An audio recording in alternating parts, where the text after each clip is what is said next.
Welcome. என்னப்பா ஞாயிற்றுக்கிழமை அதிகமாக காலேஜ் வந்திருக்கீங்க? அப்படி என்னப்பா செய்றீங்க? ஆர்கியாலஜினா? அப்படின்னா?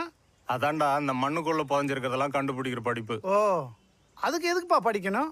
ஜேசிபியை விட்டா அதுவே செஞ்சிடும். ஏண்ணே, நான் உங்கள்கிட்ட ஒரு கேள்வி கேட்கட்டுமா? இந்த பெயிண்ட்லாம் அடிச்சிட்டு இருக்கீங்களே, அது சுமாராக எத்தனை வருஷம் தாக்கு பிடிக்கும்? ஒரு 6-7 வருஷம் வரைக்கும் வையேன். 1000 வருஷத்துக்கு முன்னாடி தஞ்சாவூர் பெரிய கோயிலில் வரைஞ்ச ஓவியம் இன்னும் அப்படியே இருக்கு. ஏன்? ஏன்? ஆதி காலத்துல நம்ம எல்லாருமே ட்ரெஸ்ஸே இல்லாமல் சுத்திட்டு இருந்தோம். இப்போ நாகரிகம் வளர்ந்ததுக்கு அப்புறம் நம்ம ட்ரெஸ் போட்டு சுத்திட்டு இருக்கோமே, அது ஏன்? சரி, அதை விடுங்க. பழங்காலத்தில் ராஜா ராணி வாழ்ந்த கோட்டையெல்லாம் பார்க்கும்போது உங்களுக்கு என்னென்ன தோணும்? என்னம்மா வாழ்ந்திருக்காங்கன்னு தோணும். நமக்கு முன்னாடி காலத்தில் வாழ்ந்தவங்க அறிவு வளர்ச்சியாக நமக்கு கோயில் கோட்டைன்னு என்னென்னமோ விட்டு போனாங்க. ஆனால் நாம் இப்போது அறிவியல் வளர்ச்சின்னு சொல்லி அதை எல்லாத்தையும் அழிச்சிட்டு இருக்கோம். எங்கே போய் முடிய போதோ. அதை பற்றி உங்களுக்கு எதாவது தெரியுமாண்ணே? இந்த பில்டிங்க்கு எத்தனை லிட்டருக்கு பெயிண்ட் பிடிக்குன்னு கேட்டால் எனக்கு தெரியும். இந்த மாதிரி விஷயம்லாம் உங்களை மாதிரி படித்தவங்க